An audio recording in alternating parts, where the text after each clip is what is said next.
কষার চাকু দিয়ে চা। আমরা এখন তেঁতুল চা বানাচ্ছি। কি চা কি চা? তেঁতুল চা।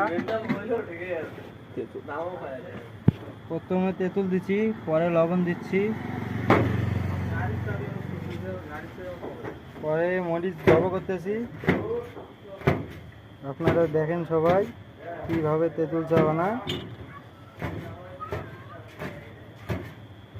কিভাবে খাইতে হয় আপনারা এটাও দেখেন কিভাবে বানাচ্ছি। ঠিক আছে, স্পেশাল হবে। ভাই আমরা বর্তমান বিজি আছি, দাঁড়ান।